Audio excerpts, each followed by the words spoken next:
Welcome to Packmates, a podcast about Magic the Gathering Limited, where we take a deep dive into the current limited formats.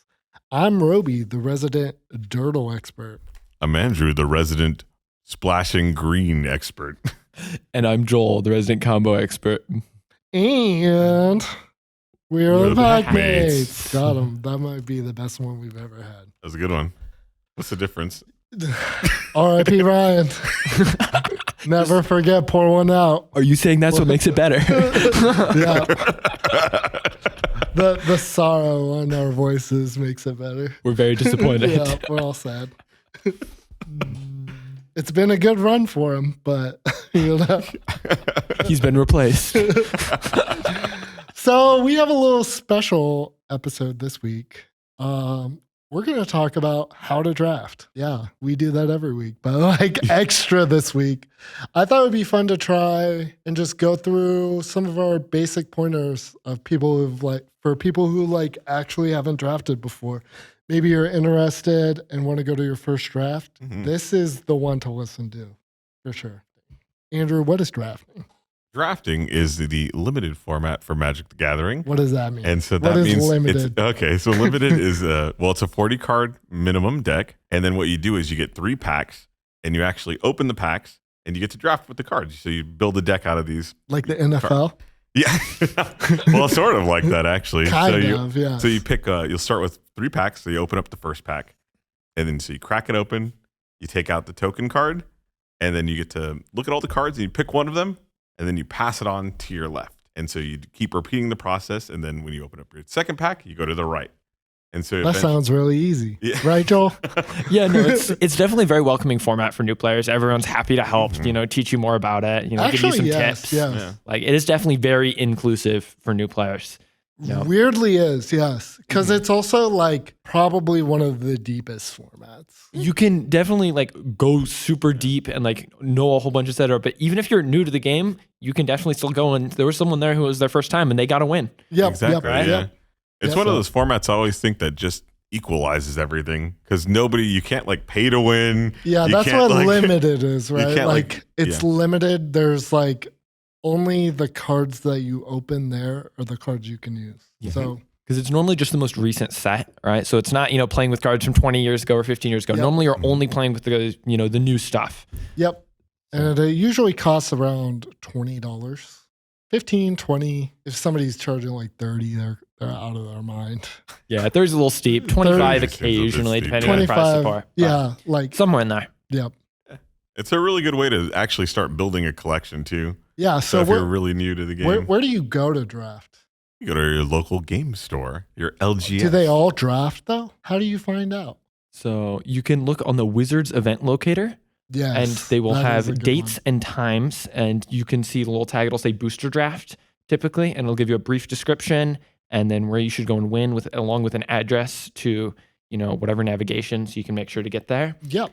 You can also look, there's often Discords for local places. If you're more connected online, you can typically find out where things are happening online. Sometimes people do them at their houses too. Yeah. There's often Facebook groups for Yep. drafting. Mhm. There's a lot of different ways you can find to draft. Yeah, and the other thing too is it's literally everywhere. I've drafted in other countries, in Hungary. When I went to go visit my family, I was like, I'm a tear up an FNM here in Budapest. And I did. It was That's so fun. cool. So it's definitely everywhere. Some places maybe don't have the biggest draft scene, but you can definitely, if you look hard enough, you can find people. For sure. Yeah. So, okay, you find your local game store. hmm What do you need to bring to your first draft? What should you bring? You don't really need anything. You can just show up and pay your entry fee. But some things that are helpful, a lot of people like to have a playmat to have their cards on, and then people typically bring some dice just to indicate some, if something's Yeah. got some counters on it, or maybe if you don't have the right token, you can use the dice instead. Yeah, So- a lot of people write their life totals out. The more hardcore, super serious people, a lot of people just use their phones too. So Yeah, there's plenty of apps to track life total as well. Actually, Even on the companion the app. companion app has Exactly. it there, Yeah. so that's very convenient. So even Yeah. if you're just armed with your companion app, Yep. And the that's other great. like big thing is sleeves, right? I don't know if you said that. Yep. Yeah, no, you can definitely get sleeves there if you don't already own some. They're usually Every game about store is going to have $15, sleeves. yeah. Yeah, they're not too expensive. You can buy cheaper ones online if you really need to, but it's kind of nice to get them from the game Yeah, store. support your local game store, definitely. I've seen people just use penny sleeves. Yeah, penny Yeah, sleeves they're too. just like, okay. It's like sometimes in some sets there are double face cards, and those are bad for penny sleeves. They still have like the indicator cards that you can Yeah, fill out. even then you but- don't technically need sleeves, but they're definitely nearly required. You know, if there's Yes, double face yes. cards. But the current set, I drafted unsleeved tonight because I forgot them. And Joel's been going in raw with no Yeah, sleeves. That's pretty weird. Like most people usually. every single one of my opponents commented on it, and then I beat all of them. You don't need sleeves to win. Exactly. They don't help your win percentage. That's for Joel's sure. new to draft, so I've been drafting for less time than a lot of the people. Weirdly, That's actually is true, kind yeah. of new to draft. yeah, right. that's I've actually true. been playing, I don't know, 3 years now, 2.5, Yeah. somewhere in there. What was it like your first draft, Andrew? My first draft? Oh my Yeah. gosh, In the 1500s? oh, I got ruined. I mean, I think it was Mirrodin, original Mirrodin, and I just had no idea what anything did. And so that's probably something, just read up a little bit on the set beforehand. Like, look at the Yes, keywords yes. of it. 'cause- It definitely helps to have Yeah. an idea. Like If- there's plenty of podcasts that Yeah, we do. yeah, this, listen to us. Yeah, we do a review of the set. before. Like one thing to keep in mind for your very first draft is a lot of people have already spent a lot of time trying to get good. Like a lot of people know all the cards, like Joel. Like Joel goes into a pre-release reading every single card. He knows every single card in the entire format. So like it's kind of like if you really focus on winning, like you probably want to like do a little bit of research before you go in. Yeah, and it just gives you an idea of what to look for. And it's not really about winning. Like a lot of Not people there even, had yeah. a great time, even if they just got like a win or whatever. Mm-hmm. But it definitely makes it easier just to play, like just quality of life. Yeah. If you have an idea of some of the cards, some of the things Yeah. going on, And- because otherwise it can be a little bit overwhelming of just there's so many things. I don't know what card to take. What am I doing? I almost like read all the cards beforehand as like a courtesy to all my opponents. Like I don't want to take forever to read all the cards. Like I'll just do it beforehand so I know, and then I don't have to spend as much time, and I won't go to Yeah. And definitely, there's nothing wrong with taking your time to read the cards. Yeah. You absolutely should. And That you makes it a should, better like- play experience. Yeah. And like any opponent that's a good person will just like most people will just let you read their cards. And at the F&M, the REL level is the lowest level you could possibly have. Yes. Casual, right? Casual. It's casual. It is casual Yeah. at F&M. And the other thing is, even at competitive, there is a lot of like, oh, that you actually take that back, right? At casual REL, everything goes in terms of like take backs, except Yeah, in very, very rare cases. Mm-hmm. So it is very much just a friendly environment for you to learn and have some fun. Yeah, it's super fun. It's a good place to like build up your collection too. So what tips? Okay, so I got my sleeves. You got your sleeves. You I got, got your my dice. playmat. Got your playmat. I got my playmat. I got the app on my phone. How do I sign into the app? What is this app? So it's the companion app. If you Google Magic Companion or in your apps, wherever you get your apps, it should show up. If you Google Magic the Gathering or in your app store, etc., it will almost certainly show up there as well. And then you will likely need a Wizards email. If you don't have one, you can register in the app. Right? Yep. If you've played Arena, you want to use your same Arena email because sometimes you can actually get rewards. Like this month, if you do 3 drafts, I believe, Mhm. you get a free draft token on Arena. Oh, So, Sick. you get some free bonuses. If you've only played online, you want to go start playing in person, it's some free bonuses. It's really Huh. nice. I didn't even know that. But yeah. Like it's definitely helpful to have the companion app. You basically need a DCI number, which is like your magic number. So if you ever do like tournaments or anything, like it like tracks your stats forever. Like I'm sure Andrew has like a ridiculously old DCI number. They have to add zeros to it. in the front. Yeah, now it's just really just linked to your email. I don't even Yeah. know. if I don't have even the think they numbers create anymore. DCI numbers for new players They don't. anymore. It's It all is just the email. email. It's So- actually okay. kind of cool because I think there's one person at our F&M who goes who there, has like a double digit DCI number. handwritten DCI card. handwritten on a stone tablet from like 1993. Yeah, it was incredible. Yeah, it was pretty nuts. But so you got your companion app. Yep. You signed up, so I get to sit anywhere on the table. I get to pick my position, right? Sadly, no. Oh, okay. There's going to be pairings, and in the app, it will actually show you all the people where you're sitting, everyone's names, and then like a little table representation, and then everyone will help you like find your seat. Get oriented. And nearly everyone at F&M is super friendly. Like we said, it's casual. Yeah. There was someone who was new tonight, and they had a great time, and everyone was super helpful. So yeah.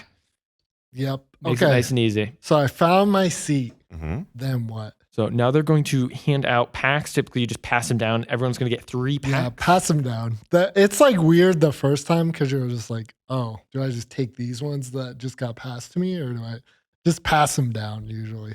If you want to mess with someone, trade one of the packs and then pass. You don't have to though. And it's totally okay if somebody is like, hey, want to trade a pack? Tell them, get bent, loser. Like, that's okay too. Like, that's what I do every time. Like, it's totally fine. Like, you don't have to trade packs with people. It's just like a fun little game. It's a fun little mess thing with their friends.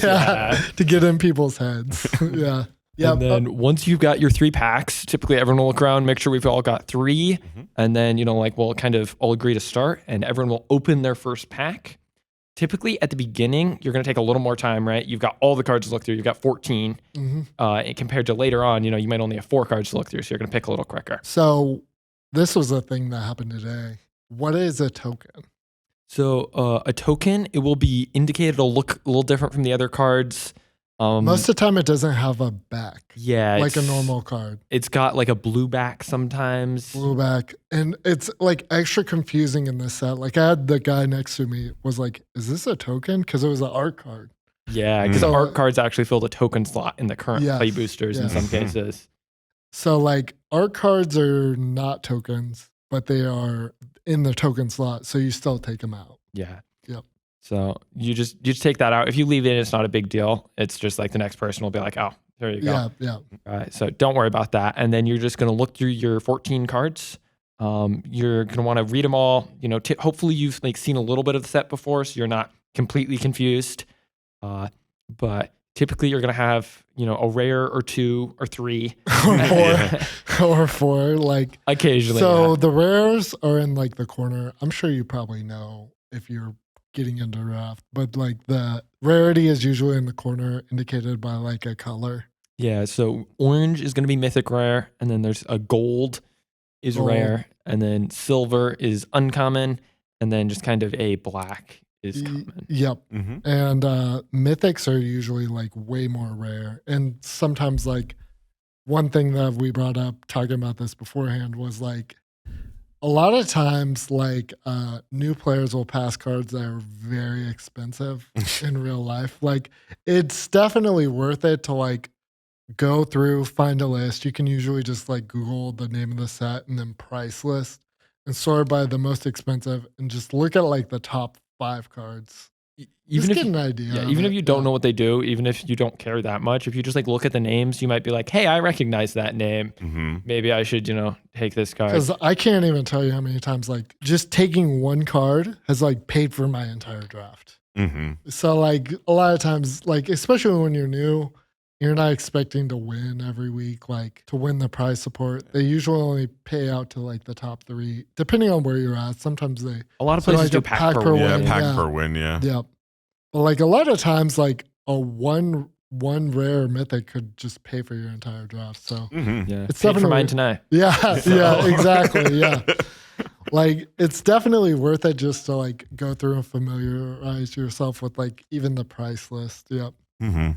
And the other thing is like you can look at those few, but you don't have to worry about that too much. Like don't obsess over that. If you pass a valuable card, it's not the end of the world. You'll open more. Usually. You can still draft and have a great time. It's just a nice bonus. Yeah.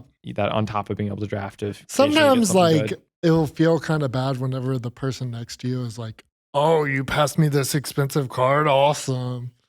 And you're just like, oh, I didn't know it was $50. So you make up for this by beating them. Yeah. I could have used the $50 that I just passed. That kind of happened tonight too. Yeah, that happens. It feels bad. It was a So, feel like, bad moment.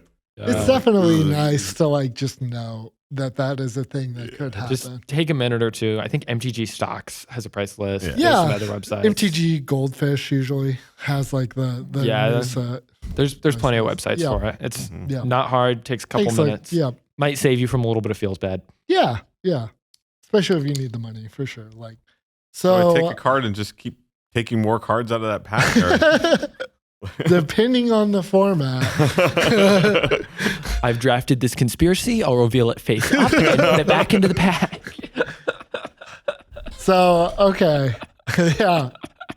Are double-sided cards public information? Yes. Well, actually, yes. But in the current set, you don't have to worry about any of that. You're just going to take a single card out of the pack and then pass it on. And then you'll take one out of the next pack. Here's a dumb question. What card do I take out of the pack? How do I know if something's good? Let's go deep. Let's go deep on this. Yeah, not a dumb question. This is the kind of thing all the pro players always ask, right? Of like, what am I taking here? That was the first thing I thought the very first time I ever drafted. I'm just like, what do I take? Like, where do I get an idea to get the knowledge to like actually know what I'm doing? So one of the first things you typically look for are what we normally call bombs. Yes. It's cards that when you play them, it just like it warps the game around it. You know, either they do something to stop it or you just win with that Does card. every pack have a bomb? Nope. A lot of packs don't. Yes. Occasionally you can get lucky and you have a pack with 2 bombs and you have to give one to the person next. Yes. But a lot of the time you just don't have one of those. But typically the kind of things like in the current set, Bonnie Paul is perhaps the most classic example of a bomb. It is a 6 mana, 6/5 reach that when it enters, you make Bo a legendary ox. It is a legendary ox. It is true. That has power and toughness equal to the number of lands you control. And if that wasn't enough, right, we probably have a 6 mana for 12 power and toughness stats. Whenever you attack, you get to draw a card and then put a land from your hand or graveyard onto the battlefield. Okay. Why is that good? So first, it's above what we call the vanilla test. For every mana you're spending, you normally want to get more than a power and toughness worth of stats. So if you're spending 1 mana, you want something more than a 1/1. Yes. Right? Usually. You're spending 2, you want a 2/2 or a 2/2 with an ability of some kind. Yeah. Or even like 1 mana for 1/1 with like an ability. You usually want extra. It's not just a 1 mana 1/1. It's something a little more on top of that. Yeah. Right? So on the front of Bonnie Paul, we are paying 6 mana and we get a 6/5 and a 6/6 because we're going to have 6 lands. We're playing a 6. Bare minimum 6/6. Yeah. And it can get bigger as time goes on. So we're spending 6 mana and we're getting twice that in power and toughness. So not only are you just getting that, like a really important concept in draft is like what a 2-for-1 is. So like a card that gets you value equal to multiple cards is usually called what we call like a 2-for-1. Or like sometimes like, let's say you have a removal spell that says kill 2 creatures for 1 card. The card advantage difference is usually what we call like a 2-for-1. Because they have spent 2 cards, right? And then you have removed both of those cards, right? And draft comes down to a lot of who can get those 2-for-1s and who's falling behind. Yeah, who does the most stuff usually. Yeah, a lot of like constructed formats are more about like tempo and who's getting out early and, you know, all that kind of thing. And like draft comboing, yeah, draft is a lot less about that. And it's a lot more about who's using those cards the most efficiently. Mm-hmm. So like those are usually going to be like the ultra disgusting bombs. Yeah. Which every format has them. And the reason Bonnie Paul is such a bomb is because it's not just a 2-for-1. It also draws you a card every time you attack. It's like a 5-for-1. It's going to be a 3-for-1 when you attack that turn. And then every turn after you get an additional card worth of value and it puts lands into play. It's just, from your graveyard even, which is stupid. It is. Yeah. Everyone forgets that it has the line of text from your hand or graveyard. Oh my gosh, I did. Yeah. No, it's like people have been drafting, don't even realize this. And it's like, it randomly reanimates when you have, you know, put lands in the graveyard, milled them off your patient naturalist. Okay, I'll put a land from the graveyard. Nice. Yeah, so every set has its bombs. So let's say my pack doesn't have a bomb. What do I take then, Andrew? Ooh. So you just I look for removal first. Yeah. Out So of that. we're kind of going down like the normal acronym that most people Yeah. What's that acronym? use. bread? Bombs, removal, evasion, aggro, and dog water. Which are cards that you don't play. Mm-hmm. So I look for a removal spell that has what is removal? a removal spell is something that removes a creature or a permanent or something along that line. Is a counter spell removal? It can be.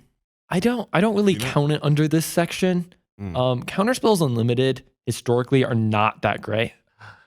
They're occasionally I've been around longer, so I've seen a good counter spell in my day. in the last 6 sets, the counterspells, other than Yeah, the that's rare fair. 3 steps ahead, have Ooh. all had negative win rates compared Yeah. to the average. That's fair. Even the quote unquote good ones, where there was a failsafe, it was 2 mana, counter target creature, battle spell, unless its controller pays 4. If they do, you incubate.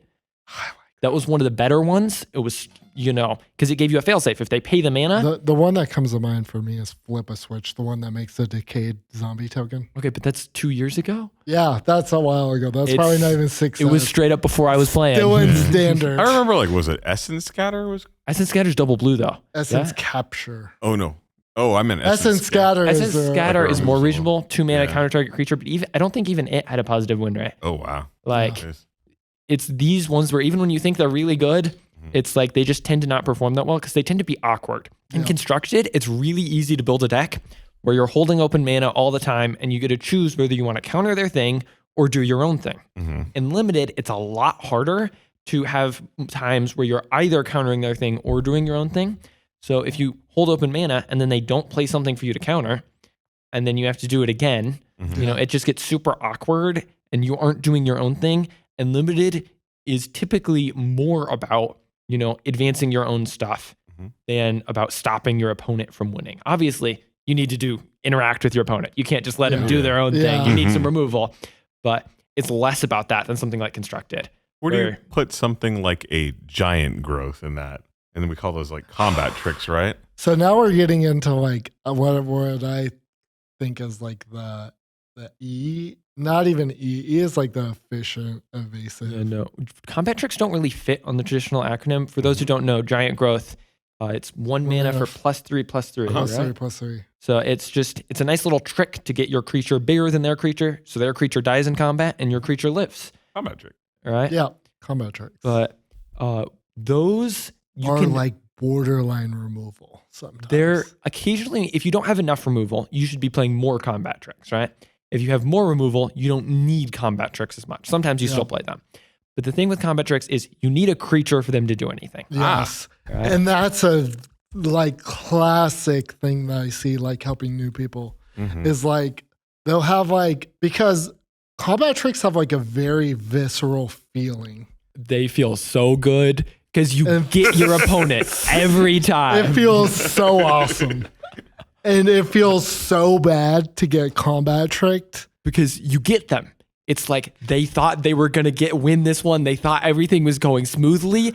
And then you play your card and all of a sudden you're getting them. Yeah. Right? So that's a very classic thing is new players will have a deck. They'll be like, hey, can you tell me what to cut?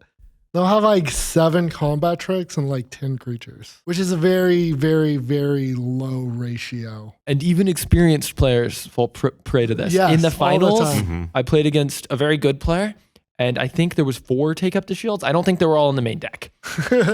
And one of the 4 it mana feels +3 so +2 good. enchantment, Reach for the Sky. Right? And I don't think these were all in the main deck, mind you, but it was they feel really good, and they got me once. They got me really good. Yeah. But then the other time, he tried to play one, and I was like, okay, I'll kill your thing in response. So That's usually. he spent a card on it, right? He spent his initial creature, and then he spent a combat trick on it, and I just spent 1 card, and I killed his card. And then the combat trick goes 2 away. for 1. So it is the most With classic your 2 for 1. removal spell. Yep. And that's why removal's so high, right? Bombs then removal, because removal can get you those 2 for 1s pretty easily, right? Or you can just choose what to remove, right? If they play 3 creatures, you get to kill the best one with your removal spell, right? Whereas if you still have your 3 creatures out and you still have your best one, right? You can start taking over the game a little more. So what's the next thing? The E. It typically stands for evasion. I kind of put this in like efficient too. Like the E is also like super efficient creatures. Like let's say a creature is like a 3-mana 3/3 draw card. That's a very good. That's like a very, very, very good card. You might not think that, but like it falls right under the category of like I get 2 cards for 1 card, playing 1 card. And I get a real actual creature, which is like a you have the vanilla, right? You have 3 mana, you're getting 3 power and 3 toughness, right? And then you also get a card, right? It's a really nice upside. Getting a card is always good upside. Like it's okay to pay like 5 mana for that. Like a 5 mana 3/3 that draws a card is still a 2 for 1. It's a little bit less efficient though. Yeah, it would be much less efficient. You'd be playing it a lot less, right? Just because it's higher on the curve. But drawing cards is the easiest way to get 2 for 1s. It's, you play a creature that draws a card, or it kills one of their things, or it does something else that gives you extra value, right? So I'm much lower on evasion, especially in more modern limited formats. Yeah. You can't typically just get there with a sneaky creature and you just kill flyer. them all the way. Yeah, right? there's so many sneaky reach creatures now. Yeah. For all your flyers out there. Flyers used to be like the main evasion thing that you would look for. And Because there was usually in blue and white. And now you just get like blocked by a flyer. random Yeah. red reach guy. Like It's like- Deadeye Duelist has reach. I'll for play no my reason. 5 mana 4/5 with reach. Reach is everywhere, which makes evasion, quite a bit worse. Which I would definitely go with efficient. That seems way better. Efficiency's And the new There's evasion. like other forms of evasion too. Like First Strike is very good. And like even Death Touch is a form of evasion. In it's a way. just anything you're getting for your creatures where you're getting like that vanilla stuff. And occasionally it's even fine to be below the vanilla if you're getting enough bonus stuff. Yeah, Mhm. like the 4 mana 3/3 draw card is amazing. Yeah. Still very Because good. Yeah. drawing cards is really easy to get a 2 for 1. Right? Yep. Anything that you can imagine scenarios where you're getting, a 2 for 1 in some way, shape, or form, right? Killing one of their things or getting extra cards. Or like a creature that says like give something -1/-1. Like Yeah. even though that doesn't feel very good, a lot of times like some of the best cards in the format. Or a creature with an activated ability as well. Yes. Yeah. That's a good thing to bring up. Yep. What's an activated ability? An Andrew? activated ability, gosh. That's very tough. That's very tough I to mean, do. like just throw you. Yeah, to that's like wolves. it's Fun tough with the because definition. there's so many different things that it could do. What is an activated ability to you, Andrew? I'd say an activated ability is it's extra It's a text. little in it. extra sauce. It's a little extra sauce. It's It a has little extra sauce. So It- beyond your, keyworded vigilances, flying, and things like that, sometimes creatures have abilities where you either pay mana into them or you maybe discard a card. Mhm. So you have to do an action, and then you get another action out of that. And so, there's creatures who will be like, I'll be like a white creature and be like, for 1 white mana, you pay 1 white, tap this creature, and you'll gain 2 Tap. life. Or like tap another creature. Mhm. Yep. Or you'll have in green has this feature a lot where you have a creature that's a 1/1 or something like that, but it also taps for a color of mana, Yep. and so that's a good way of fixing your colors or to ramp you out to bigger spells. Yep. So what's the third letter? The fourth letter? Are we on A? Aggressive. This depends on the set a little bit, right? Yep. Some packs are going to be more aggressive than others, right? If you're looking at like older packs, they might be a little less aggressive. If you're drafting some older set, or like if you're drafting Outlaws of Thunder Junction, it's not super aggressive. You can still draft an aggressive deck, right? But generally, you want more cheap things than expensive things. If you think about a deck, which had 23 2-mana cards and a deck which had 23 6-mana cards, the 2-mana cards are going to kill the 6-mana card deck way before the 6-mana card deck does anything. Yes. And obviously, that's we're true. playing a mixture of both. But you still want a lot more cheap cards than you want of your expensive cards, Yes. right?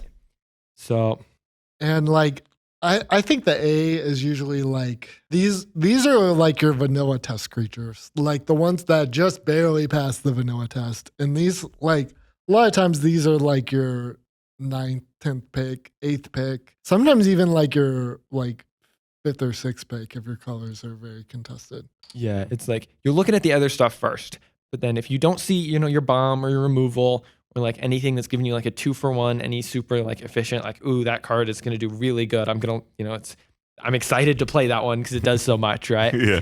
It's just what is like going to just fill the curve on my deck. It's just like a good, reasonable thing that I can play and attack with. What is or a play and curve? block with.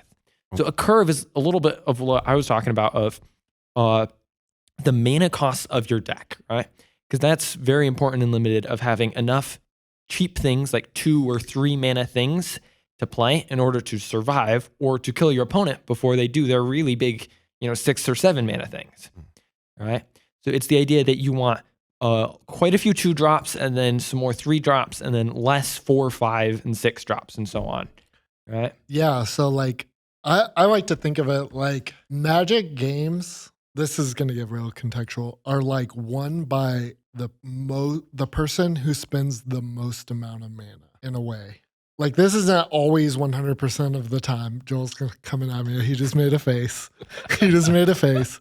But usually like you want to be able to use your mana every turn to like, and that goes into the curve. So like you need like, and like usually we look at it and it's like whenever you line up your cards by mana cost, you should have like a nice little peak usually at 2 drops and then just a gentle slope down to the more expensive cards. Yeah, you definitely want more 2 or 3 drops, depending on where you're at. If you're a little more aggressive or a little slower, and then less 4 drops, and then even less 5 drops, and Less so on. 6 drops. Yeah. Maybe a 7 drop, but And they look funny sometimes, but for the occasionally you might like not have very many 4 drops, but you have an extra 5 drop or 2, and that's okay. That's not the end of the world. Yeah. It's just you generally want to follow the principle of quite a few 2 and 3 drops, and then much less 4, 5, 6, and so on.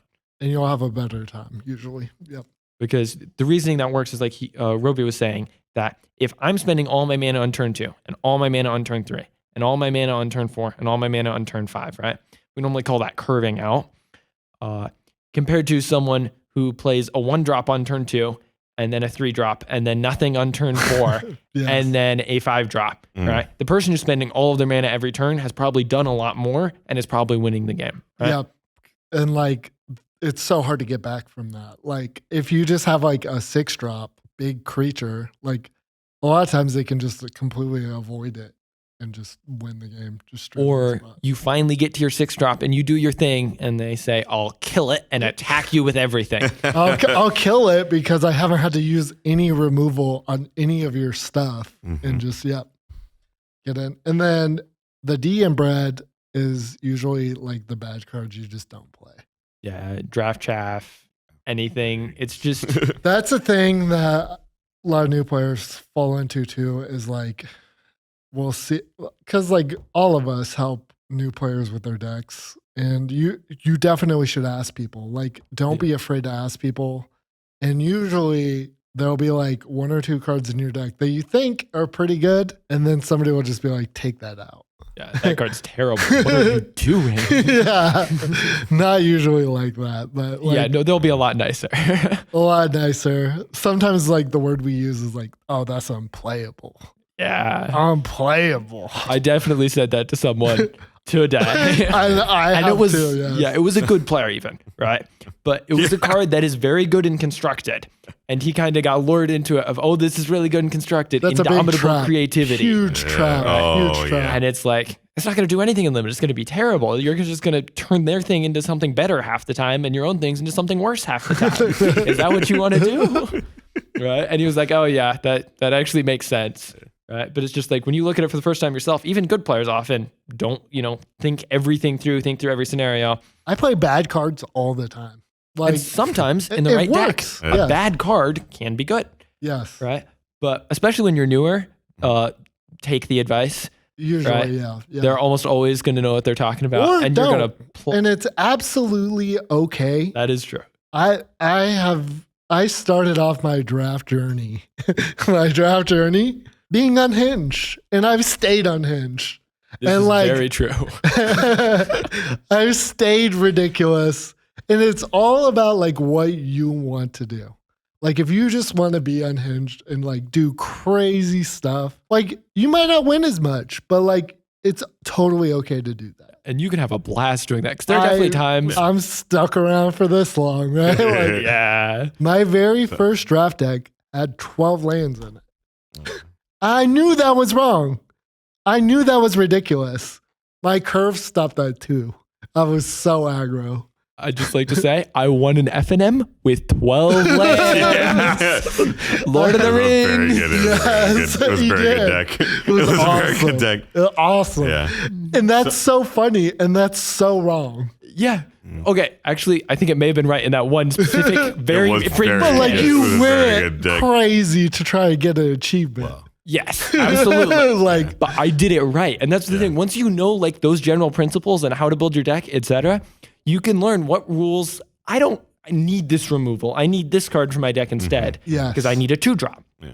Right? it's all about experience, right? And you'll just figure that out over time. At the beginning, you're probably just going to be like, I'm not sure what I'm supposed to take here. And you'll just like take some cards in your color. You'll end up with a deck. You'll play some and it'll be a good time either way. Right? And then later on, as you get more and more, you're kind of like, oh, I don't need this card in this kind of deck. Yeah. I need this kind of card. Right? It's like a constant learning process. Like, Especially since sets change and your heuristics change, right? It's like, Yep. oh, I thought I needed this kind of card. Not anymore. Now I need this thing. I need way more removal, right? Like in the last set, removal was not nearly as good. yes. Right? It You was didn't bad. want it that much. A lot of good decks played very little removal. Mhm. Now we come to this set, and a lot of people are not taking removal. They're like, I don't need that. I want this good creature because the creatures are where you win, right? And I am getting all this removal, and I'm like, I'll take all the removal. Thank you very much. I'll kill all your things and play a really big creature and win. Yeah. Right? And it's just like you got to adapt over time. It'll be different. And it's okay if you don't know that at the beginning. Like you'll figure it out with time. So, how many colors should I play? Is there like a strategy to like what colors? Because there are different colors of cards, right? Like, Yeah. So you've got your 5 colors. Normally you want to pick 2 of them. Sometimes you play. which 2? Is there like It depends. A lot of people for the first draft will just pick 2 colors they like and try to draft those cards. That's fine. Nothing That's wrong with totally that. valid. When yeah. you're new, you can totally go for that. Absolutely. Later on, like for instance, what I did this draft was initially I was green and blue with just a little tiny bit of red. And then I kept getting past these really good black cards. And I kept seeing these really good black cards. And I was like, I want to play this really good card, but it's not in my color. But I still took a few black cards. And then I just kept getting past really good black cards. So I changed to be green and blue with a whole lot of black and just a little bit of green and blue. Right? And you kind of learn, we call those signals when you get past good cards that, oh, I'm not in that color right now. And if you're in like pack 3, you probably just ignore it and you stick with your color. But if you're seeing a lot of cards that you think are good in pack 1 and it's a different color, maybe you change. Maybe you don't play one of those things and you instead change to that other color. Right? When you're drafting, are you able to look at the cards that you picked? Or do you have to remember them? Or how do you remember all that? You want to be very careful to keep your piles separate, right? Yes, You have the things you yes. picked and you want to keep it, a solid foot away from the cards you're looking at. Don't mix them up, right?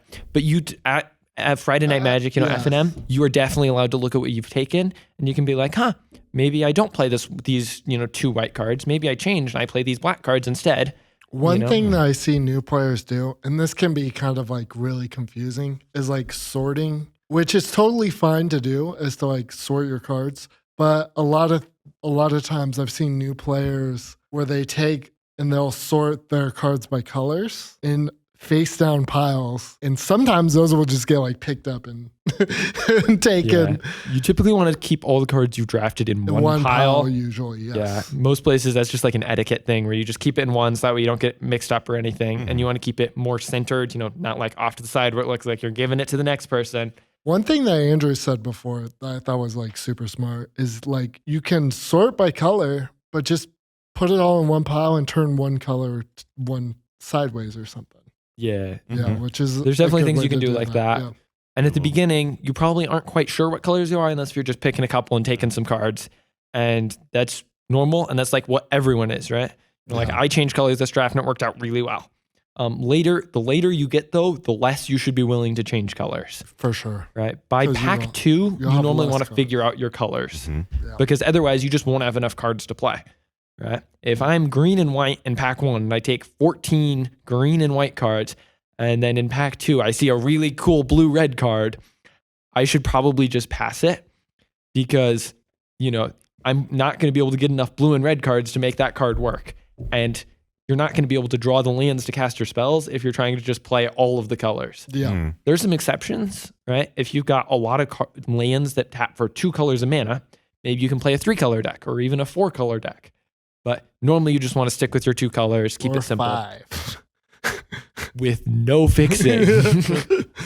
Do I have to draft all the lands that I play? Or how do I add more This lands is a to my great question. Great Yeah. question. New 'cause players think you need to draft all 40 of your cards for your deck, and that is not true.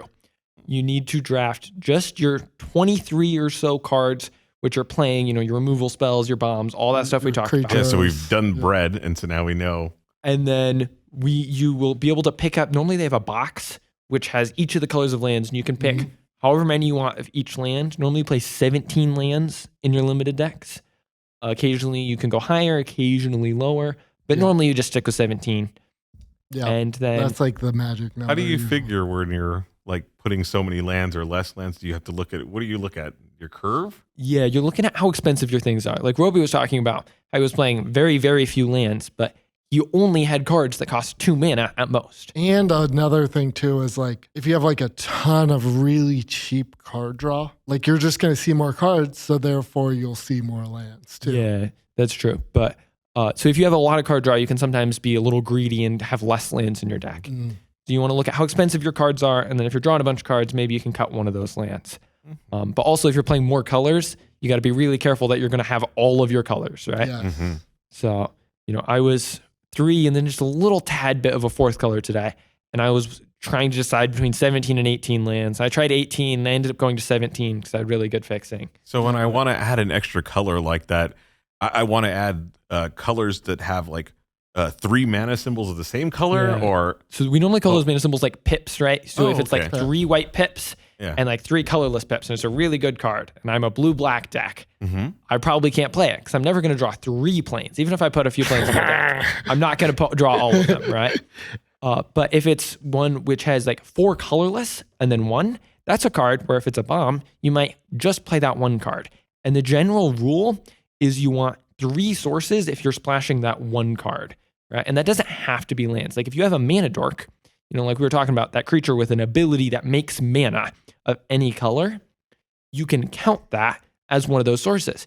So if I'm playing that card that costs 1 white, that's really good, it's a bomb, it's going to win me the game a whole bunch, and I have a card that taps for mana of any color, I can count that as 1, and then 2 planes is my other 2, and then split my other, I have 15 lands left, of like 8 lands of the color I have most of, or the color which makes me mana of any color. That's often green. Green normally has a creature that makes mana of any color. Mm-hmm. And then you could play your other 7 to get up to 17 of like white if you're a green-white deck, right? And then you just have, like those 2 red if you're splashing a red card, or 2 blue if you're splashing a blue card. And then you would be able to play it, you might take a little longer to play it, but if it's a card you're splashing, it's a really good card. Normally it's good no matter what point in the game you are. Yep. Mm-hmm. Usually, yeah. Like you want to avoid trying to splash like a 2-drop, right? Yeah, Yeah, so which is, like, the generally you're going to main splash point. more Yeah. expensive cards that like do a whole lot of things, Yes. right? Do I want to splash? Well, we talked about bread earlier, so I want to splash an A card, a R card, a bomb card. What am I looking for You're when I'm typically splashing? only going to splash bombs and occasionally removal. Yes. If you don't have enough If you removal, don't. you're not going to splash any of the other stuff. It's just not worth it. How much is enough removal? It depends on the set. It does In- depend, and everyone that tells you you can never have too much removal isn't good. Yeah, there is such a thing as too much Isn't removal. good. There's absolutely, it's like anything. You can have too much of anything. And if you just think about it, if you had a deck with 23 removal spells versus a deck with 23 creatures, which one's going to win?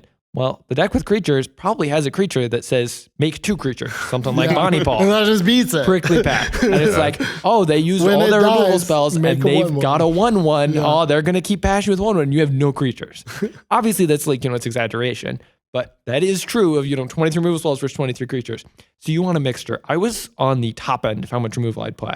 I think if I would have had more removal, I wouldn't have played it because I had 11 and then some bounce stuff that was kind of removal, which is a lot of removal, right? You normally don't get that much. And normally you don't quite need that much. But my deck was, it was designed to take advantage of it. Yeah. I'm rarely going to be playing more than that in any deck.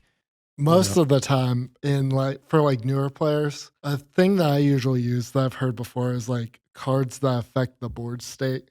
And that's usually where I like to stay at the beginning of a format. Is there's going to be a lot of cards that look like they might be good. Let's say they a good example of one is Tiny Bones joins up 1 mana 1 mana nothing because it's just No an stats. enchantment. Yeah. Whenever it enters the battlefield, target opponent discards a card. It's bad. It isn't meaningfully affecting the board state in a meaningful way. Because most of the time when you play this, opponent probably let's say you played on 1, your opponent has 7 cards. No biggie. They just usually pitch the worst card in their hand. They're like, oh, I don't care about Doesn't this one. I really didn't need it affect anyway. them. Yeah. Yep. So that's a good example of a card that's And now this would be pretty different if it was a 1 mana 1/1. that set discarded a card. Right? It would be a very good card. That would be an amazing card because it has the vanilla test, right? It's a creature and then it has something extra, right? The difference is this isn't a creature. It doesn't have any stats. It will never attack. It will never block. It's just going to sit there. And those kind of cards just generally aren't that great. There's some rare exceptions where those cards can just do a bunch of stuff. Yeah. And usually most of the time, I'm usually building around them in a janky, meaningful way.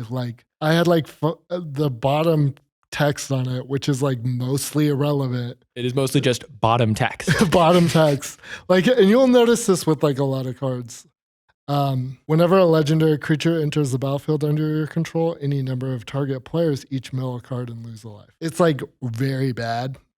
But sometimes in the add knife point decks where you want to commit crimes, you want to target people, it can be good. It's all about just kind of knowing every single card and every single end. Right? And that's where, especially when you're beginning, Don't just- do that. just ignore it. Don't do that. look at that card. You can see it doesn't affect the board. It doesn't kill anything they have. It doesn't make me a creature or anything. I'm going to pass it. I don't care. And a really, really, really good example of this is a card that I tabled, which is a term that we usually use of cards that you get to see 2 times in a pack. It's you opened that pack or it got past that pack early and then you passed it all the way around the table and it came back to you because nobody else wanted that card because they don't like it. Yeah, yes. And this card tabled and it's called Akul the Unrepentant. And it's a black, red, 5/5 legendary creature. And it's got a whole bunch of text, which if you just read the text, sacrifice 3 other creatures, you may put a creature card from your hand onto the battlefield. That's really bad. That's a really bad ability. But it's a 5/5 flying trample for 4. Yeah. So it's just above the vanilla test, Yeah, right? it's like it's a got some bomb. cool abilities. Flying and trample are both very good. Right? Yes. And it's a 4 mana 5/5. But you can get baited by thinking, oh, well, I'm never going to sacrifice 3 creatures. And yeah, the other thing on that card is it's a 4 mana 5/5 flying trample, and that's really cool. But it's also pretty hard to cast, Very hard. right? So if you're But not if you're playing in those colors, yeah, if you're in those super- colors, absolutely, it's a great card. But if you're not playing exactly black and red, you should probably look at it and see it's got 2 pips. We don't normally splash 2 pipped cards or 3 pipped cards, any of that. And you should be I'm not playing black and red. Move along, take something else. And that's or probably just what try to people did. play it. It's fine. This is a Roby thing. That's Yeah, a remember Roby how we thing. said That's a Robies Roby and hints? exclusive. Some people have different goals with draft.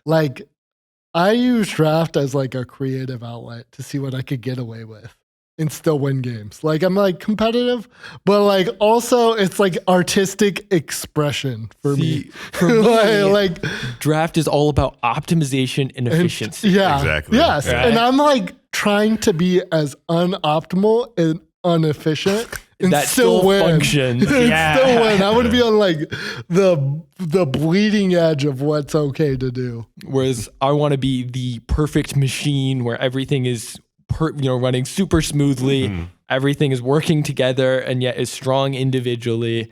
And it doesn't really matter, And both of our points of view are totally valid. Yeah. And it's totally fine. Like whatever you want to do is totally And fine. Roby still wins F&M sometimes. yeah. So- yeah.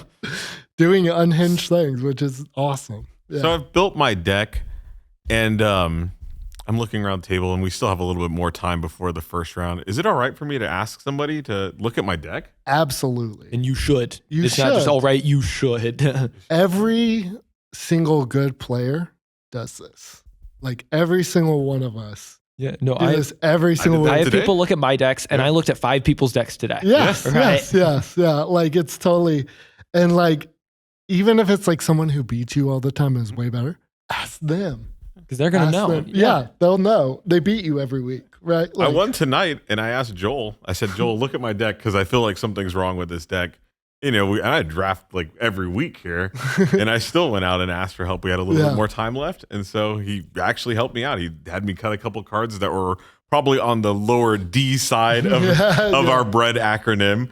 And he actually helped me put some A cards or some R cards in there, actually, because they were good removable spells that Yeah, I splashed. The biggest thing Yeah. to remember whenever you ask somebody for help, just listen.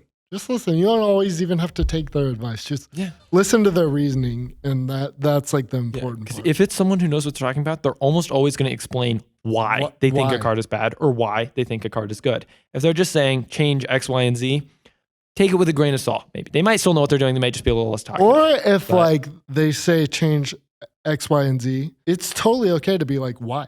Yeah. Like why? Why And do I do that? a lot of people are happy to ramble on. Magic players like to I talk. love it. I love telling people why their decks are bad. I will admit- love it. I do the same. There's a reason I went over 5 people's decks. today. Yeah, I love it. I love it. There's always like a line for Roby people. It's all the new people always come to Roby. Because I'm the most Please. friendly about it. Yeah. Yeah. I love looking at their decks, and just like I couldn't even be a little like there's someone next to me. I'll even be like, bro, you should play. Just whisper in their ear, you should play that. It's unbeatable.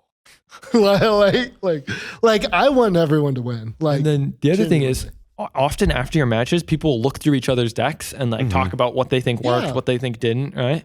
So like, I had one opponent who definitely didn't want to, like hear any suggestions, and that's okay. it's totally right? okay. So Yeah. you don't have to at all. Sometimes I'm tilted off the edge of the earth, and I just want to go outside and vape.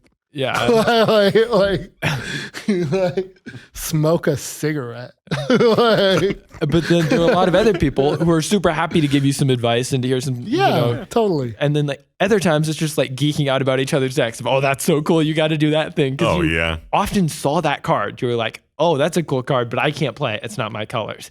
And then they end up with that cool card and you're like, oh, that's awesome. Yeah. Right? Because you're still playing Magic and it's a great time. Yeah, and sometimes like I just get whooped, and it's awesome. Yeah, no, you could just like in the first round of my finals match today, I got absolutely demolished. He played a 1-drop into a 2-drop into a 2-drop and a 1-drop, and I was dead before I did anything.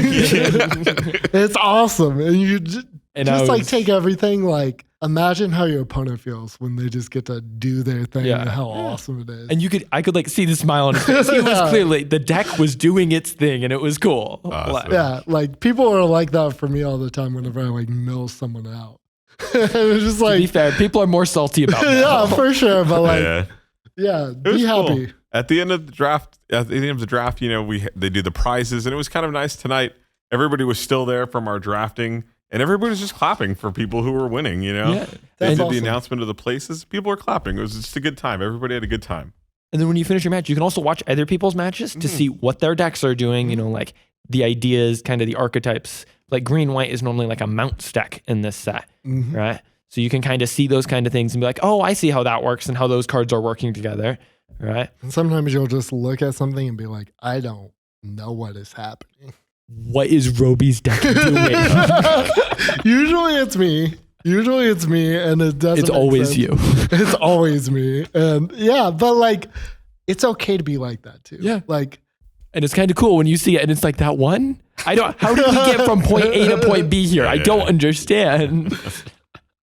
It's awesome. Like, that's why I play Magic for. Yeah, It's because like, it's super cool. yeah, just to do cool things. Like, I'd rather like lose with a cool deck than win with a not. Unlimited lets you do that every single time because you're making your deck new every time. Yeah. That's why Limited's so great. Yeah. Like, Yep. And my biggest advice to anyone, if you're just thinking about doing it, just try it. Just try it. Yeah. It's and if fun. you're worried about the cost, you can try it for free on Arena after you do a few things. You know, like Yep. you just do like the tutorial, teach you how to play, and then you can just try it there. That's a great place to get started with draft too. Yeah, I started online and then Yeah. moved towards in person, and yeah, I It's definitely different. was still very new in person, and it Yes. took a lot of learning, but it gave me a bit of an intro, and then I have fully committed. There's a reason I'm here now.